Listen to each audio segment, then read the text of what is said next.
Hello, everybody, and welcome to the Trade Talks Live. I am Roger Wakefield, and I hope you all had a wonderful Memorial Day weekend. And I hope you remember what it's all about. So if you've never been here before, man, we do this every single day except major holidays. And yesterday was one. But we get to do this all the time. We talk to people about what they're doing, what's going on in the world, mindset changes, business changes, what kind of shifts, what kind of things can people do to help them really grow and grow in their businesses.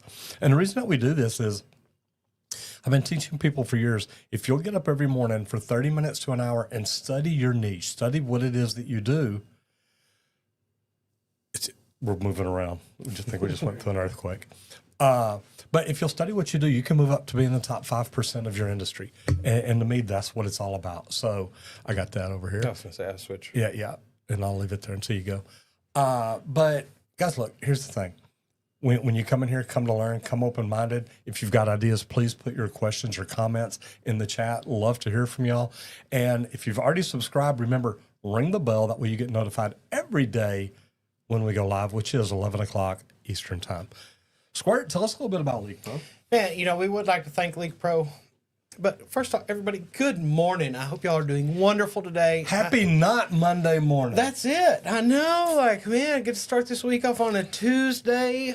I hope y'all are enjoying that just as much as I did. I actually got away for a couple of days out of these few off and enjoyed myself. Not too bad. That's it. Need that every once in a while, just a little reset.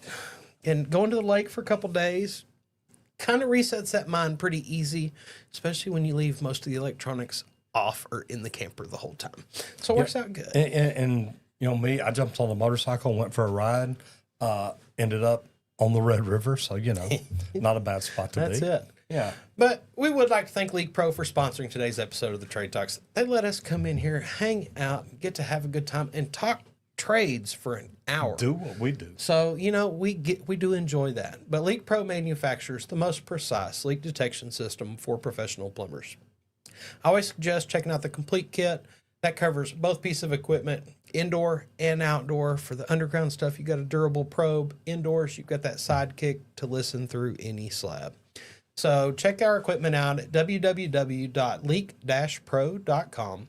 But also, you can give me a call and we can talk about a 2-day training I do here where I'll teach you how to locate lines, pinpoint locate leaks under a slab, outside of a slab, even determine where sewer systems are leaking. And you can find all that out from the double clean out outside.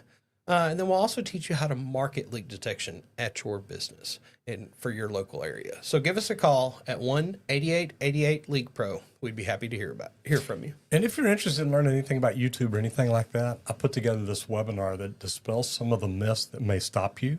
So if you want to learn more about it, just go to www.justmetroger.com. Anyway, let's roll into the national news because there's a big veteran hiring push going on. And launches for federal construction contracts. The United States Department of Veteran Affairs has recently revised its policies to encourage the hiring of veterans in federal construction projects.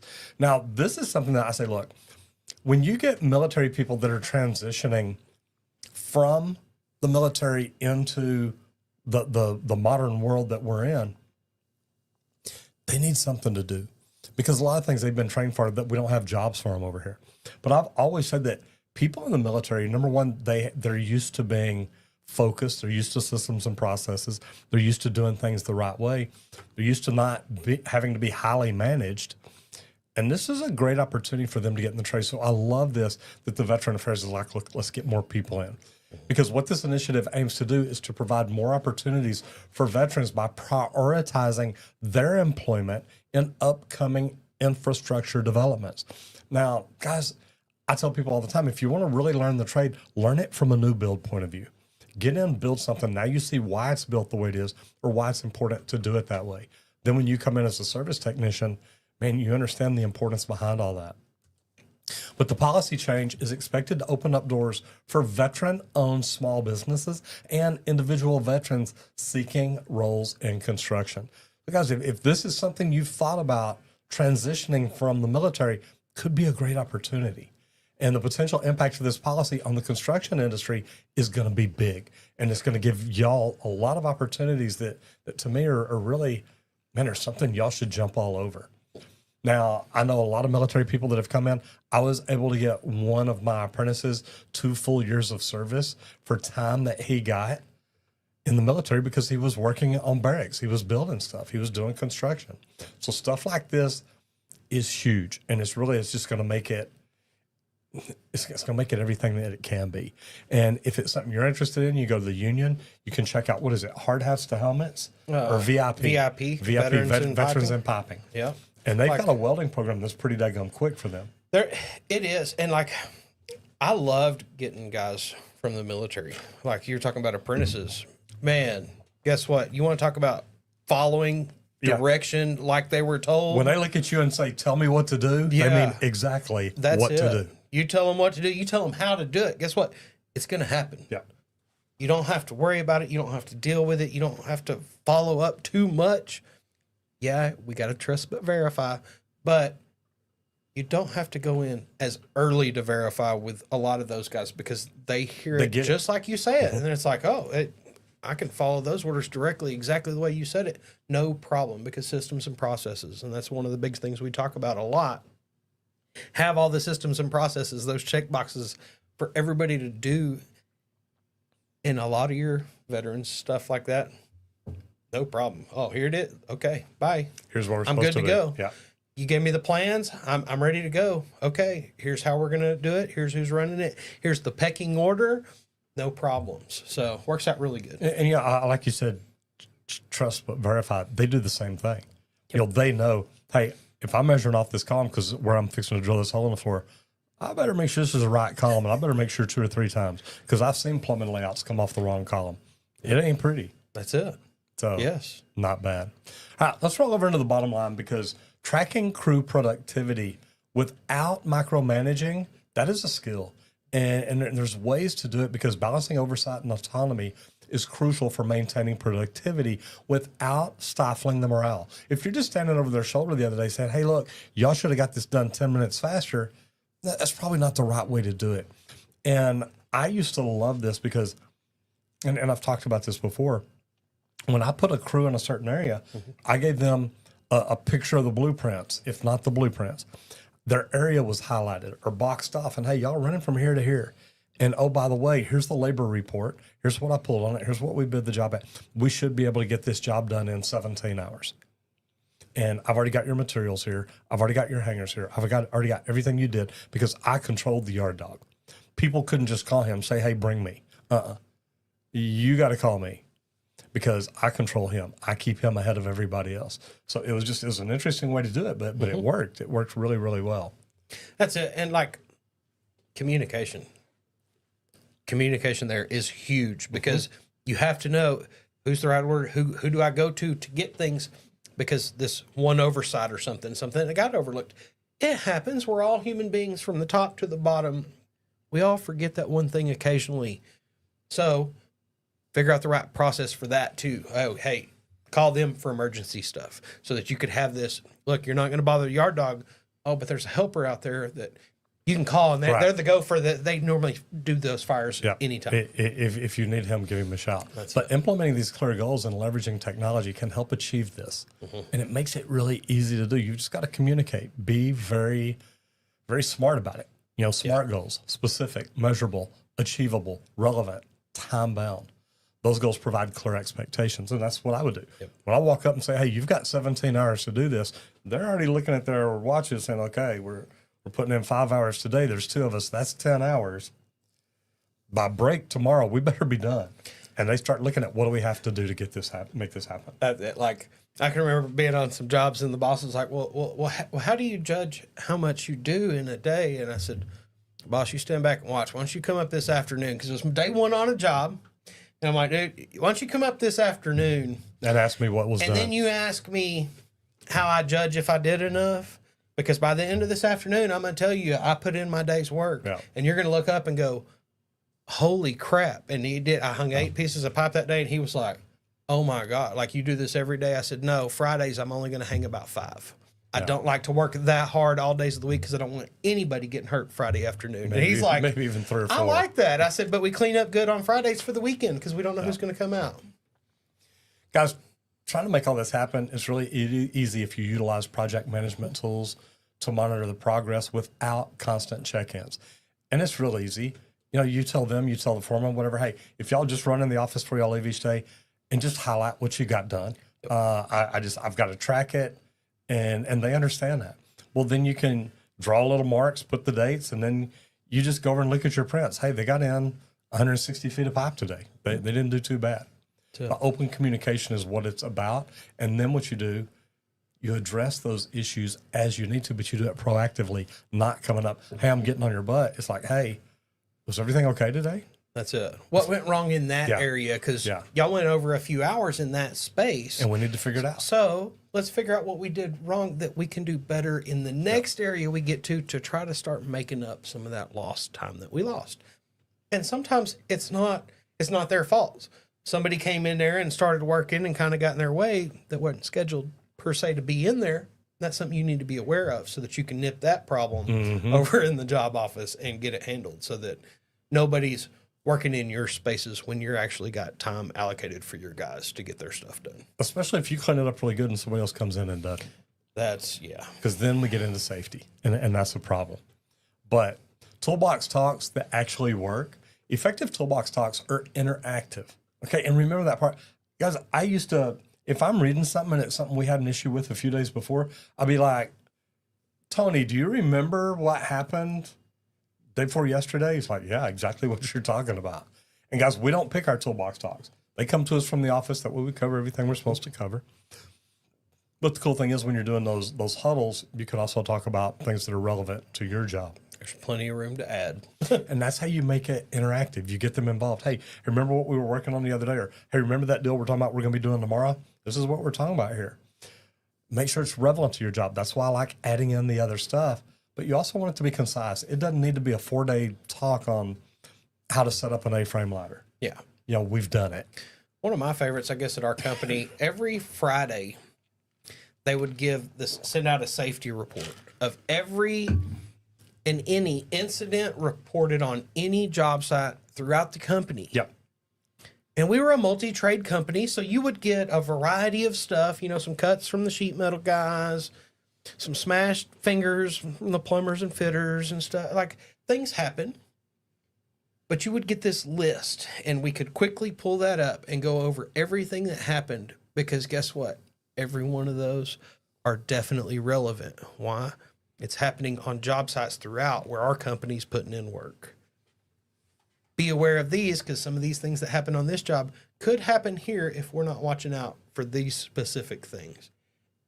And that is so eye-opening, because it's like, man, somebody really got hurt last week doing that at our company. So let's try to prevent that again. So it's good. And I think a good way to do that is by engaging the crew with real life scenarios and encouraging participation, because that can enhance the impact of these safety meetings. And the thing is, guys, it's how often you do them. It's not just once a month. I mean, literally, we used to do our morning huddle every day. Yep. And it may be just a quick, hey, remember, y'all are working on 12-foot ladders today. Be careful up there. And once you're above this height, you got to tie off. You got to do this. Yep. So a lot of things like that. But if you can keep your talk under 10 minutes, that's going to help you maintain their attention. Guys, when you start going 15, 20 minutes, you got guys back there getting behind other people doing this here, and they don't hear a word you're saying. So really, at that point, it becomes a waste of time. Yeah. But you can use visual aids or demonstrations to illustrate points too. Put everybody in a circle where everybody can see everybody. And do a demonstration. Say, look, Squirt's going to set up an A-frame ladder today. How do you do it? How do you carry it? How do you bring it in? Everything about it. That was one of my favorites on fire extinguisher training. For all the fire watches, they'd set a fire extinguisher out in the middle and have everybody huddle around. All right, somebody show us how to use it. Don't pull the trigger. Don't pull the pin in the trigger. Don't actually activate it, but tell us every step that you're going to do and why you're going to do it the way you're going to do it, so that you learn to sweep and everything. But then it is this demonstrate, everybody sees you. And guess what? nobody was mad at the first guy that got up there and messed something up, stumbled on his work. Long as he didn't spray him with the. Long as he didn't pull the pin and actually discharge the fire extinguisher, we were okay. So use some of these exercises to go through training with your guys because you want them to know that they are ready for whatever comes at them in a day. And then ask for feedback. Get feedback from them. Ask them, say, look, in your experiences, remember y'all had that fire down there, a year ago. Yep. What was it like to know, oh my gosh, we've got a fire now? Because then it's a completely different deal. It's real. But when you do that from each of the crew members, it gets them more engaged. It gets all of them engaged. And if you can keep everybody engaged, that's why a lot of times when we're talking about stuff, we'll stop and tell a story. Yep. Mine coming down the ladder and falling backwards and having a piece of conduit that's embedded in the concrete, ripped my jeans right at my underwear. And when you tell that story, it's like, hey, there's a reason that we're telling this story. I'm going to jump in the comments real quick. I know we've been talking a lot. Israel Gosa says, good morning. How are you, sir? Good to see you. Matt McDonough says, Mr. Miyagi, a plumbing and squirt just landed in Phoenix. Dude, you're just like Mr. Mile Gatherer. Las Vegas Airport was smooth this time. I guess miracles can happen. I noticed last time I was there. Now, Maggie, if you're not clear in TSA pre-check, get it. Because that Clear Plus, it speeds up the process a lot. Definitely worth it. Joshua Spoon says, good afternoon. Well, it's not that time for us yet. Where are you at, Mr. Joshua? And Matt says, going to be tied up with a lift station and a 5-year sprinkler testing. 5-year, man. Hopefully, I'll catch you on Thursday. Love you, bye. Brother, be good. Be safe out there. Whatever you do, have a great day and hit it effing hard.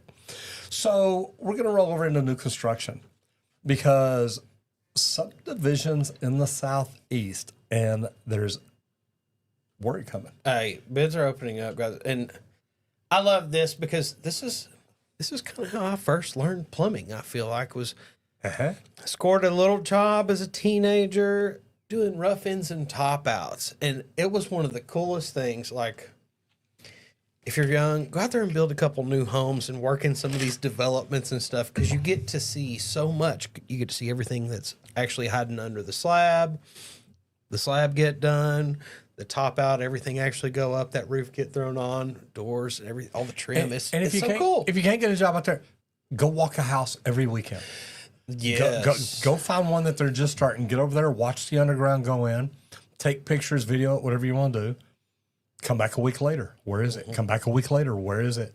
And go through them and talk, and you'll learn so much.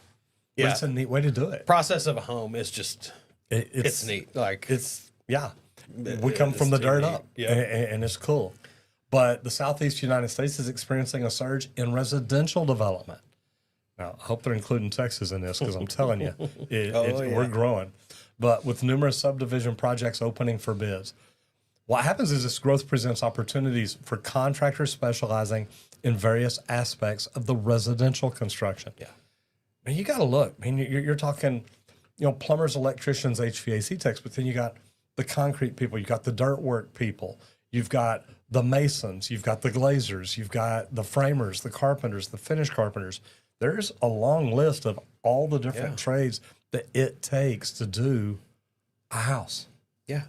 Irrigation, depending on where it's at. In the Southeast, it's probably Pest going to have control. some, like pest control, roof, everything. And then now, solar, EV charges, all that goes into your electrical or your roofing or your multi-combination business. Whole 'Cause house you do water a lot of filtration trades. systems. Like, guys, it's out there. And residential is, it really is neat to go out and start residential on these homes. And then expand to that commercial big world. And it just kind of, you see the steps and the stages going through that process, and it was really neat. Well, and the cool thing is, we know Texas and Florida, we talk about them all the time. They're experiencing growths. And we say residential, but guys, as the residential grows, so does the commercial because they need places for these people to go to work. That's it. And they're turning some commercials into residential spaces. We were talking about warehouse conversions and stuff like. So freaking cool. So residential is kind of becoming not just residential anymore. Whenever we went down to the high level thing last year, we rented a room that was in an old warehouse building. Yep. And it's like, wow, this is really pretty cool. And you go through and look at the way they've done it. they'd take out different office areas and build rooms. It was really, really neat. That's it. Yeah. So multifunction buildings, that's everywhere. So lots of different residential opportunities out there. And even if you're not trying to get the whole division, like even whenever I started, I was working with a plumber that we were pretty much subcontracted under a master plumber that had the whole neighborhood. But guess what? He can't do it all. He Right. didn't have enough. So he broke out a bunch of different plumbers that could do it, and he would watch some of their work, make sure that they were competent and doing the right things. But you don't have to be real big to get some of this work. You can go in and just do a couple of houses. Like we'd have some plumbers that they love sitting on one house doing fixtures for a week, and it's like, dude, like that doesn't pay Yeah, much. we'd But have hey, that done in a day. if that's what you want to do, you do that. We'll just leave fixtures for them since they like to do that and just hang out like that. Let's go push out the rough ends and top outs and get those knocked out as quick as we can and get some work done. And the good thing is you can talk to the general contractor, discuss the bidding process, learn how to position your company competitively. Whether it's, hey, look, we get rough ends done in a day, we get top outs done in a day, we can get fixtures done in a day. If timing is important to them, they're like, hey, you may be my guy. Yeah. But getting out, networking, stay informed about what's going on, learn about these projects, the neighborhoods, the municipalities coming up, any different thing out there that you can get involved with. That's why it's always nice to always talk to the building officials. If you know the chief building inspector, if you know the master plumbing inspector or chief plumbing inspector, it's like, hey, and anytime y'all got something up, or what if you played golf with the chief plumbing inspector every Friday afternoon? Yeah. You're like, oh my God, did you hear about this big job coming up? It's like, no, but I'm fixing to. Not a bad deal. That's it. All right, mindset growth. And this is big because what apprentices are watching and why you get to set the tone on that. Yes. And look, I used to love being an instructor because I used to know that, look, at least one night a week, I get to show them the right way to do something. Yes. That's what I loved about my apprentices. And at a point, a lot of my apprentices would go, You don't work like them. Yeah. And yeah. I'd go, whoa, why are you trying to compare me to all them? Yeah. What's wrong with you? Yeah, 'cause Didn't I there ain't teach you There better? ain't no comparison. And they would understand that. But guys, a lot of your apprentices are going to emulate the behaviors and attitude that you have. Yep. If you're that grouchy guy on the job, you think your apprentice is going to be happy-go-lucky? That's where you got it from, because I knew it wasn't from me. that's what I That's rubbed working off. from all them old Yeah. grouchy guys. That's You it. always say that's the ones I Passed want. on good. That's right. Because they remind me of Dad. But it is. They're gonna pass on what you do. And like the biggest one that stands out for me is we talk about working. I like 7/12s for about 3.5 months. Well, I work like a machine when I'm doing that. And I had an apprentice. We were probably 2 months into a job, and like finally one day he stops grinding and he's like, Henry, I don't get it. What, Gary? Like what don't you get today? What is it? What do we got? Well, you don't stop.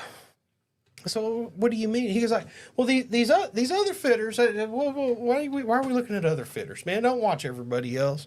Watch what our crew does. Learn from our crew. We're the best crew on the job. There's a reason. It's because we don't stop.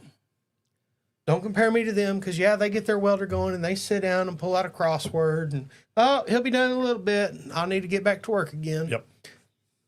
If that's what you're teaching your apprentice, that's what they're going to do. I taught mine. No, you start prepping the next thing so that when he lifts that hood and he's done completely, You're ready to roll him. hey, come over here and give me a tack because we're ready to go. Yep. We're there to work. And your apprentices learn from the way you work every day.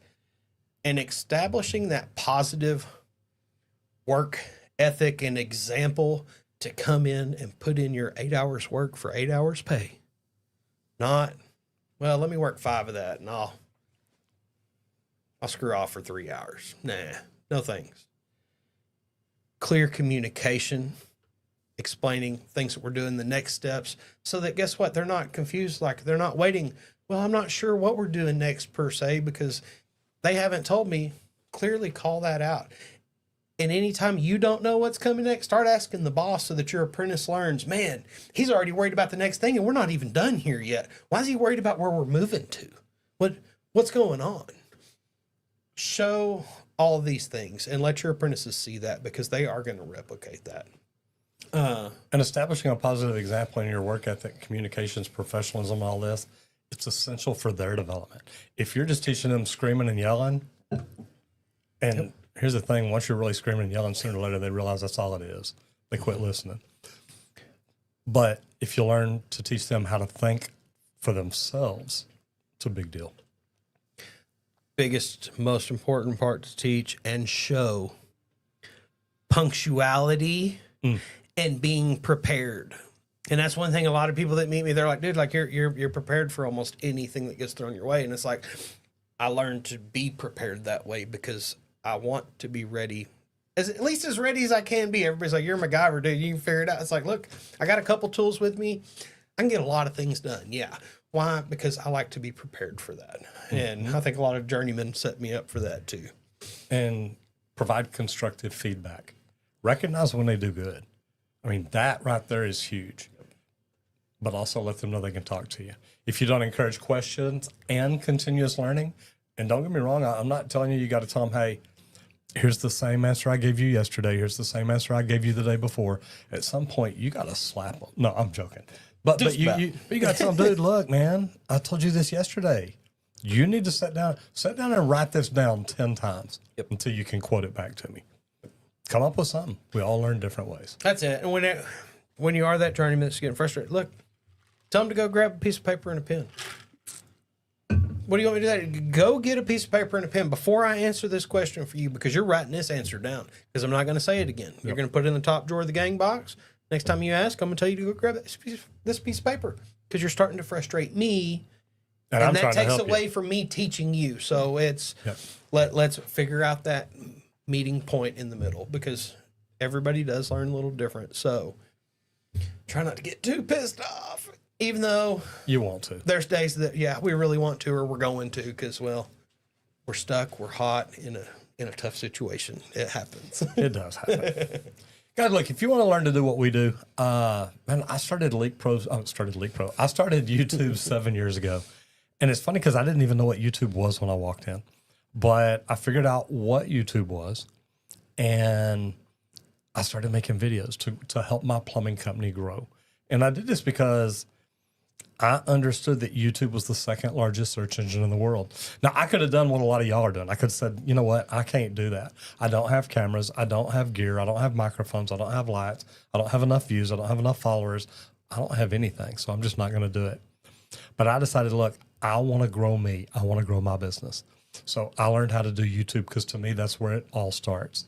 Well, since then, I've had people ask me about coaching and training and stuff like that. So I created a webinar to just really give y'all for free, because it's something that'll teach you that a lot of these myths that you believe really aren't true. So if you'd be interested in watching a free webinar to learn more about YouTube, just go to www.justmetroger.com. That's it. Everybody, we would like to thank Leak Pro for sponsoring today's episode of the Trade Talks. And Leak Pro builds the most precise leak detection system for professional plumbers. I always suggest checking out the complete kit. It comes with both pieces of equipment.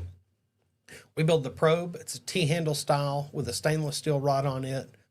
It's the solid block of aluminum up top, so it's real durable for pushing in and out of the ground. If you're running into rock or something like that, you can kind of hit on it a little bit to work it down through there.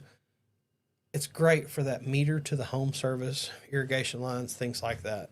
But we really like the Sidekick. Sidekick's perfect for when you go into that house or you're listening through driveways or sidewalks or anything.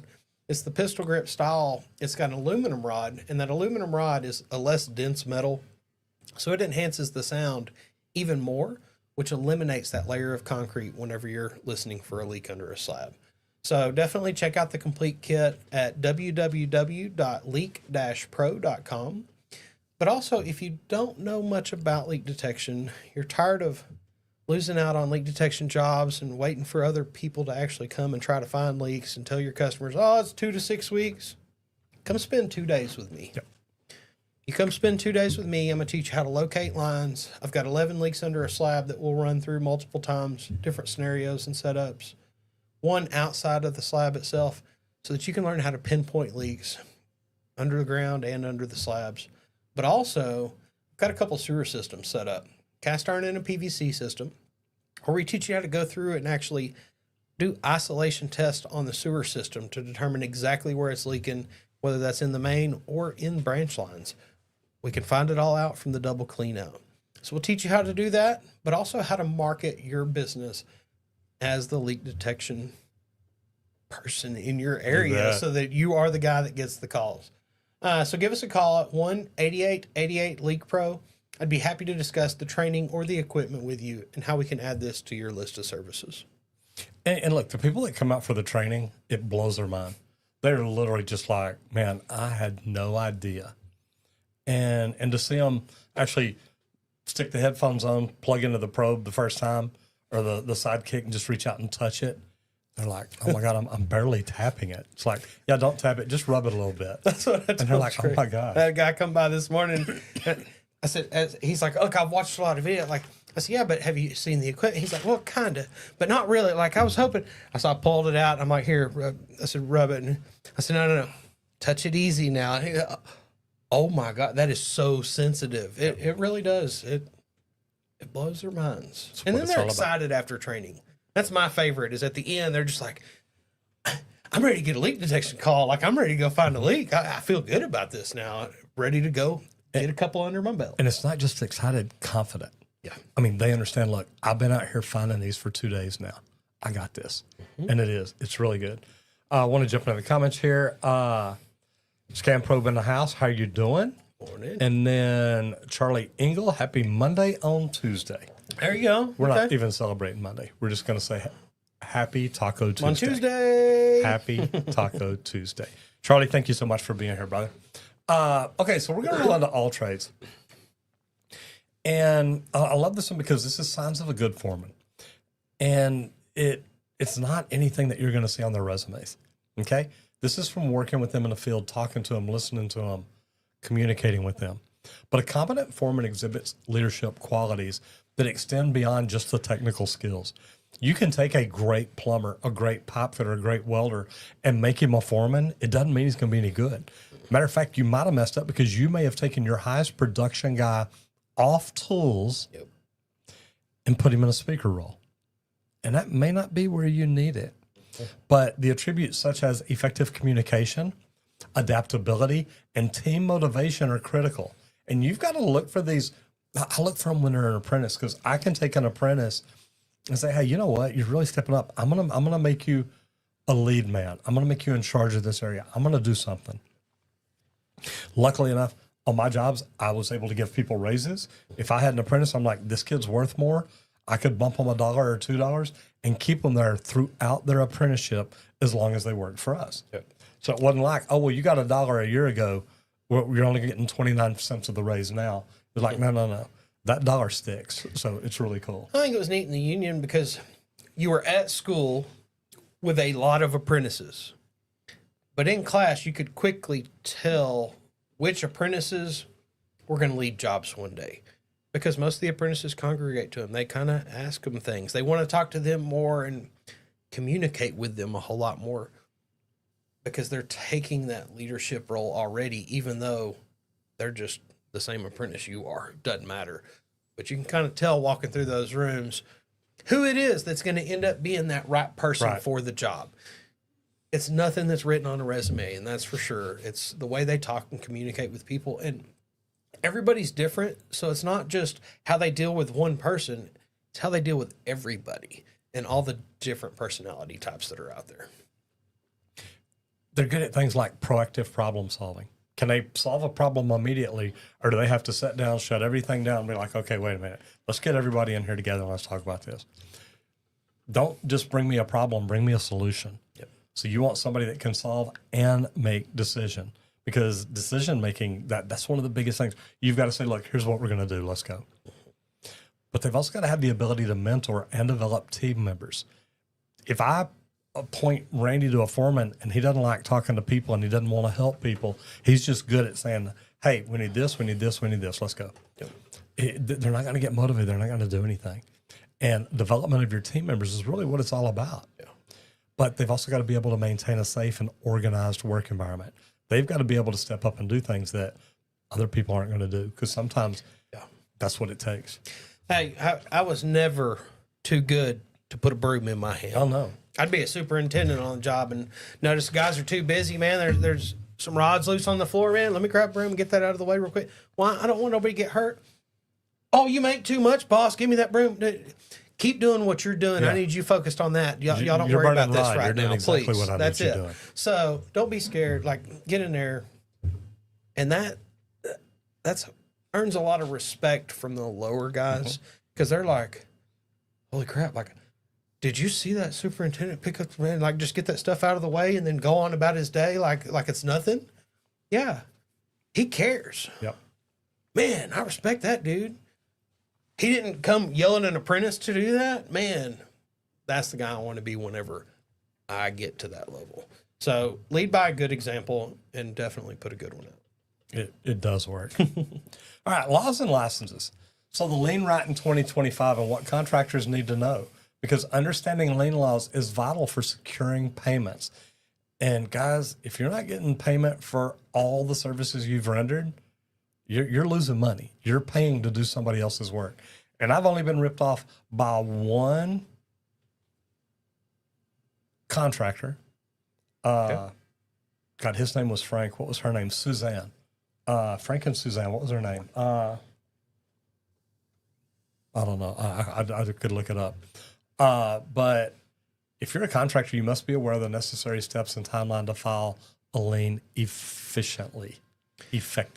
Yeah, and liens, it's not anything that any of us want to have to deal with. No, we never want to have to deal with it. But if you're a company, you better know all the rules and regulations that are out there for you to be able to do it, because when it does come into play, you want to make sure your paperwork is in order. Okay. Some of the essential information, major one is the deadline. Okay. There is a deadline of when you can actually file a lien after the project's complete. Make sure you have reminders that are going to kick off to check for payments before that deadline hits. Yeah. So you have plenty of time to file. Make sure you know the exact documentation and any notices for property owners, things like that. Have some templates and stuff ready to go, some examples that you've already done research on and learned from, so that, like I said, when it actually does come into play, you've got everything that you know exactly what to do. And you got to know what's right in your state. Yes, that's Because it. the lien laws are different in every It's single going to state. be different everywhere.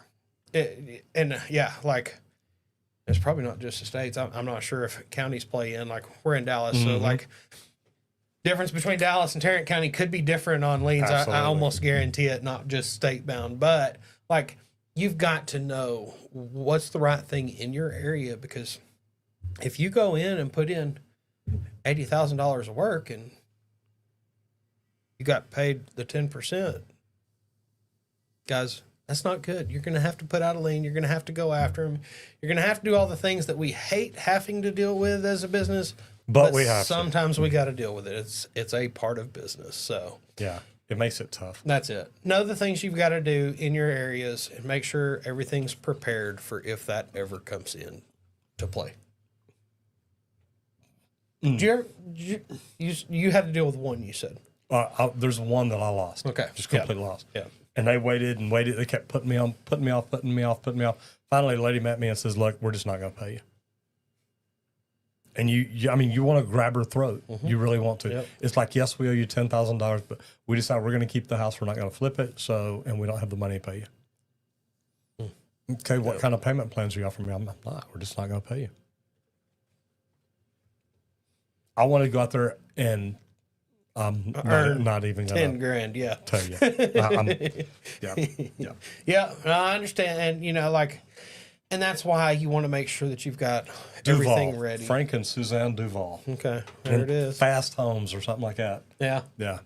Criminals, crooks, thieves. They're out there. They're out there. And Yeah, I don't mean they are. Yeah, I'm just telling you, criminals, they're crooks, and everywhere. thieves are out there. Yeah, be careful. CYA, baby. And sometimes even still, there's nothing you can do. All right. So business training. And what does your online portfolio Do you have any easy wins that can help plan you bigger jobs? An online portfolio showcases your work and can attract potential clients, including high quality images, detailed project descriptions, and client testimonials can enhance your credibility. Guys, look, I'm going to mention www.justmettroger.com, because if you're not making videos, if you're not starting a YouTube channel, if you're not putting stuff out there that you've got a link from your website to where people can see the different quality jobs and things that you do, it's crazy. Randy will tell you, if you do before and after, post pictures, all that he gets sucked into long videos because it's like, wait, we're starting here. Let's see what it looks like. Yeah. How did it get to that? How did it get to that? What is every step that they did? That's it. Because it's big. And if you'll regularly update your portfolio with recent projects, now I'm going to give you another trick here. Your GBP, your Google Business Page. Whatever videos you're putting up on YouTube, if you so choose to take this mission, it's pretty good, wasn't it? Yeah. Here's the deal. You can cut clips out of it and put that on your Google Business Profile. Guys, updating your Google Business Profile is one of the quickest ways to boost your domain authority and make your phone ring. But you've got to create a portfolio. And doing this with your recent projects is going to help everything you do grow, because it's going to optimize your website for search engines to increase the visibility. And guys, if you're not doing things like that, you're not doing the Google Business Page, you're not promoting yourself, you're not building a YouTube channel, you're not branching out on other social later, man, you should be, because all this information, all your videos, posts, everything, you want to include clear contact information and to have some kind of a call to action. And that's something I didn't do starting out. I never once said, oh, hey, by the way, once you're already subscribed, hit the bell notification so you don't miss anything. I'd never do that. It's just like, hey, if they want to subscribe, they'll subscribe. If they want to ring the bell, see, like, subscribe, and ring the bell. Get notified.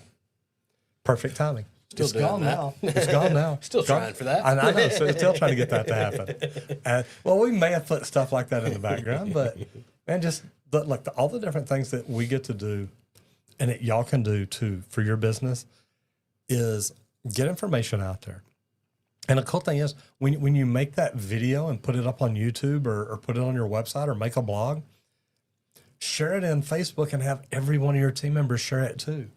And they can write why they love working for your companies, guys. Little things like that will make a company explode. That's it. Like, and guys, everybody's known for their online presence nowadays, wherever it's at. You bet. The main one is your website.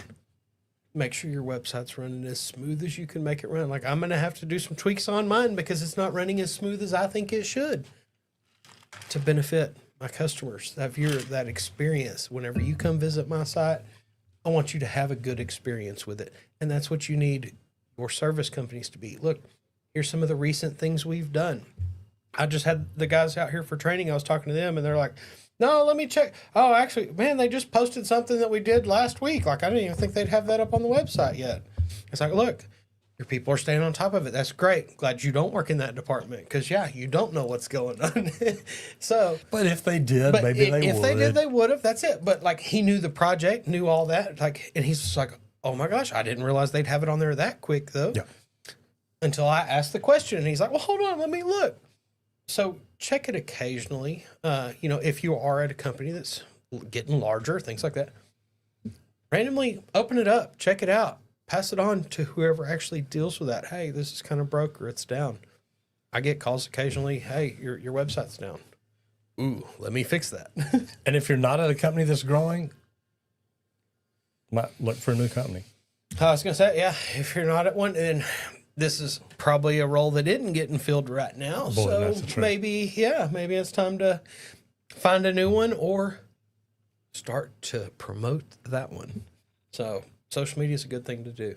Absolutely. Now let's roll into vehicles. There you go. Okay. Something that I figure is always interesting here because, you had a lot of trucks in life and use them for work a lot, things like that. Let's cover how to legally write off your truck modifications. Okay. Business-related vehicle modifications may be tax deductible under certain conditions. There's lots of things that are definitely for business and needed. Pipe racks, things like that, definitely, was one of the majors that were the quickest, easiest write-off doing piping. Upgraded stereo system, thumping, kicking, lights. Like, I'm sure there's a way. Lights, you need work lights, right? Oh, no, I'm talking the multicolored lights that go around the bottom and blink and spark and strobe and stuff. That's so you can see down the ditch, right? Ooh, if I pulled it over, Just don't call them multicolor. Call them a string of bright lights or something. Like the way you think about this. All right. Like, now, see, okay, guys, I've been trained as a superintendent. When you run out of money, make it a safety issue. Safety has extra money. So you figure out ways to get things to be covered. But it's important to maintain accurate records. So I guess you may have to write down multicolored lights, and that's why that's for home use, not work use.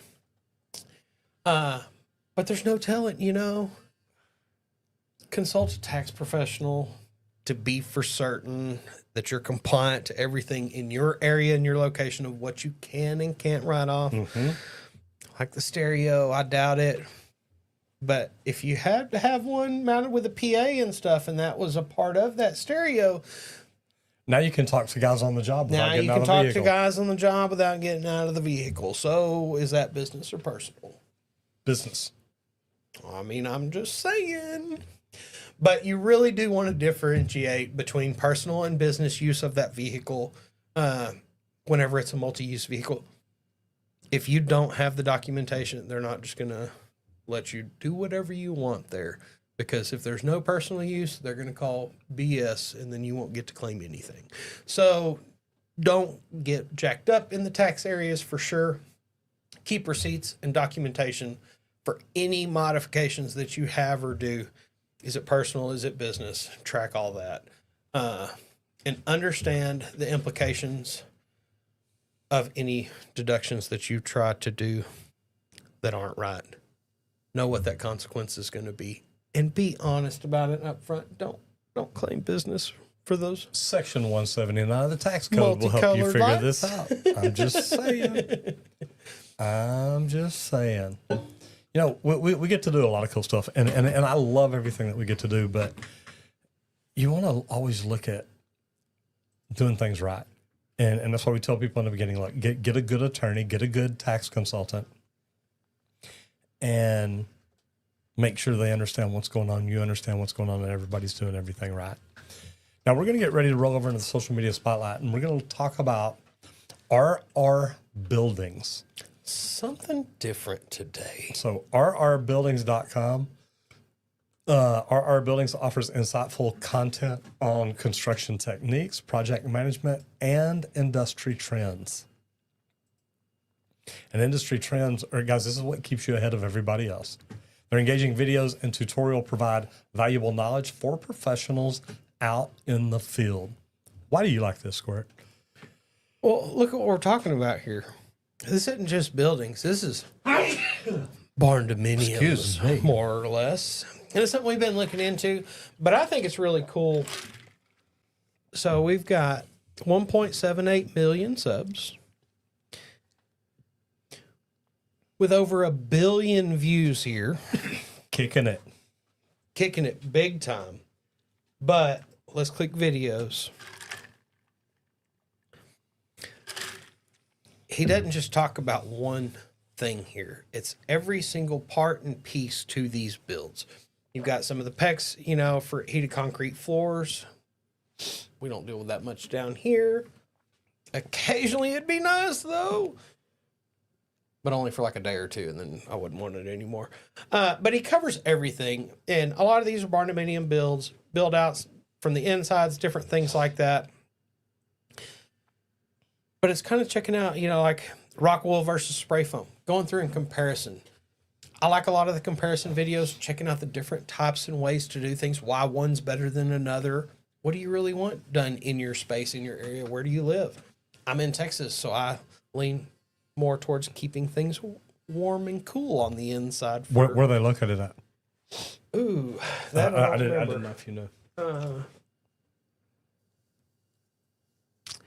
No, I was going to say, I don't remember seeing that this morning when I was looking through this. Cool. Yeah, Yeah. not for sure. Just as the United States. Yep. Most popular video, 6.5 million. Building a large post-frame garage, full time lapse. So from ground up, you know, like, and that's some of the coolest things. Like you said, I like the before and after bet. pictures. I like to Time-lapse see is that cool. whole transformation Yeah. from an empty field to a building. I like those super long time lapse cameras that are just mounted on a job and get to watch this whole high rise happen. I think those videos are just really neat. But they go through it, giving you different tips and tricks on different methods of building one out and doing things. And that's what I really think is cool is this is some stuff we've been talking about. So it's kind of like, man, let's check out some of the different styles, the installations, different seals, different things, different layouts. He's got a lot of designs that he does. You can buy a lot of his prints or plans or whatever. But then like some of this is what I always think is cool is like we're talking about taking old warehouses and reconverting them and stuff. This is taking this big empty space and turning it into little rooms and studios and houses and whatever.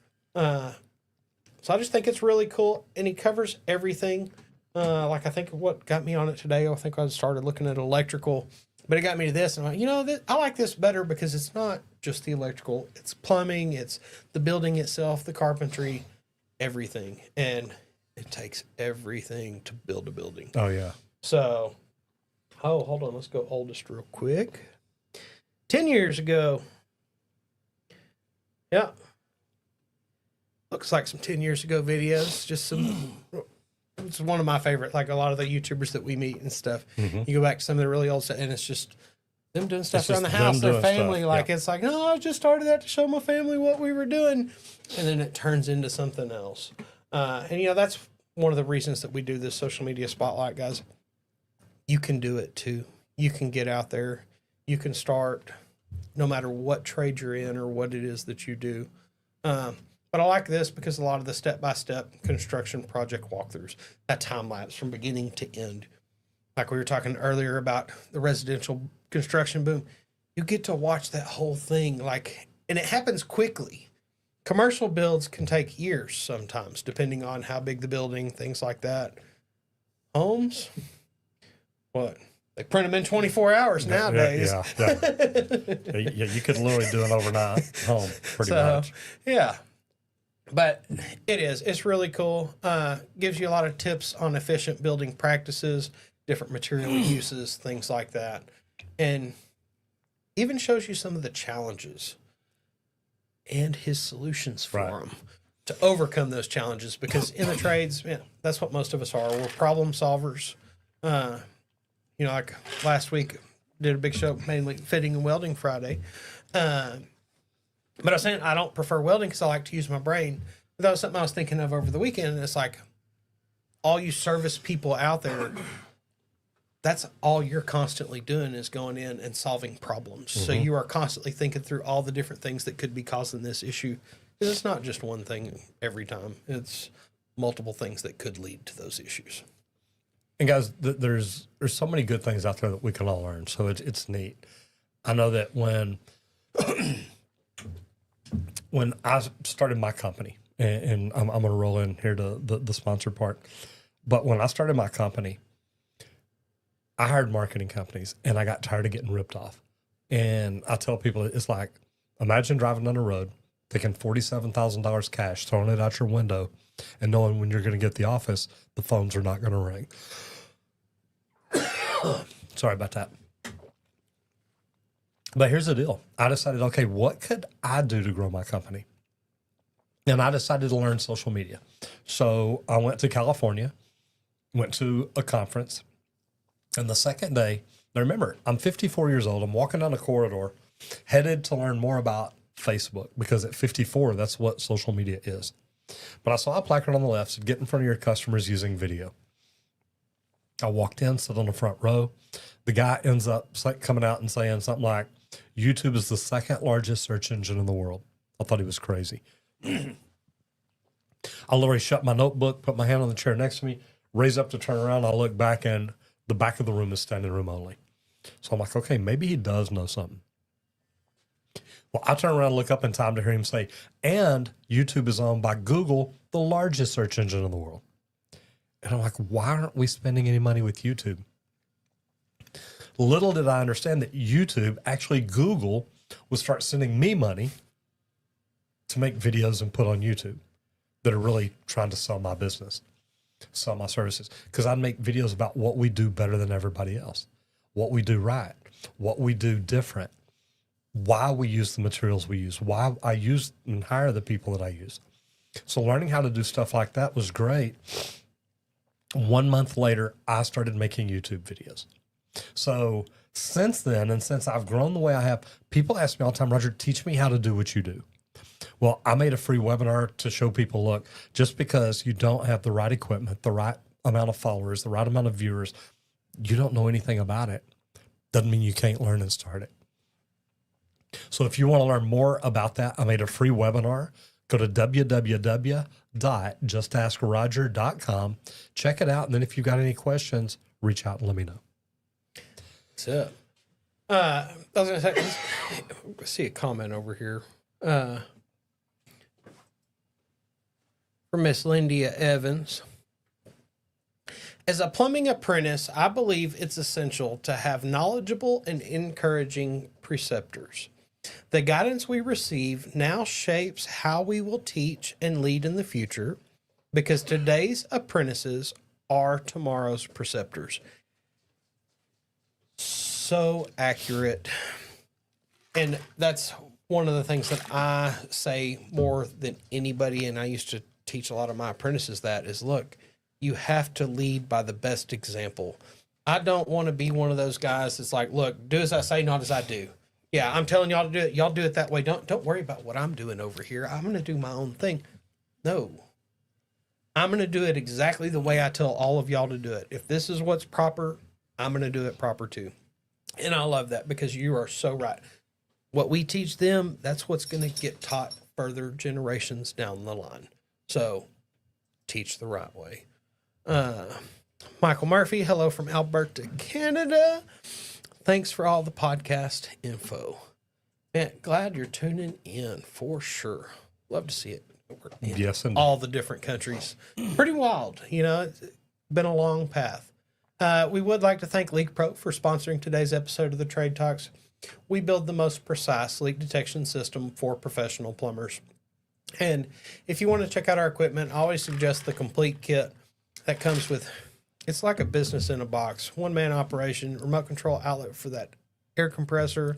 That's what Trey was like, wait, what? I know. You can go from that location and do it? And it's like, yes, go right there. That way you're listening right there. You don't need somebody else to control that and activate it. But check out our equipment, www.leak-pro.com. Like I said, check out the complete kit. It comes with everything that you need in one case. But also, if you don't know how to do leak detection yet, and you want to learn to either start your own business, add as a service to a business you work at or own, give me a call. 1-8888-LEAK-PRO. I'd be happy to discuss a 2-day training I do out here. Teach you how to locate lines, pinpoint locate leaks under a slab, outside of the slab, just underground, even locate leaks in a sewer system, all from the double clean out outside. But also how to promote this service online in your area and on your website. So give us a call at 1-8888-LEAK-PRO. I'd be happy to discuss the equipment or the training with you. Guys, look, we love what we get to do. And we get to do it because of people like you, because you show up, because you're part of the show, you ask questions, you leave comments. But we're trying to help grow the trades. So if you know anybody in the trades that needs to hear some of this, that needs to learn some of this, please take a picture of me and Randy on the screen, take a selfie with you in it, share it, tag us in it. I'll make sure that my team shares your post with our community. But anything that you can do to let people know about what we do, we do it for the community. We're trying to make the trades better. So I hope you got something good out of this today. Go to JustAskRoger.com. JustMetRoger.com. JustMetRoger.com. I got to take care of that. JustMetRoger.com. I need to I'm gonna plaster it on the wall. I'm gonna have here. to make him a sign There for we that go. one. I think. Anyway, guys, look, we love what we get to do, and we get to do it because of you. So thank you all so much. Remember, whatever you do out there today, do it safe and have fun. Everybody, thank you for tuning in. Hope to see you back here tomorrow for an oddball hump day for this short week. Hope to see you back here tomorrow. Everybody, go out there, have a great day, and hit it effing hard. Bye, guys. See y'all. End up top. There he goes. Okay, let me have it. Oh, give it a few seconds. I just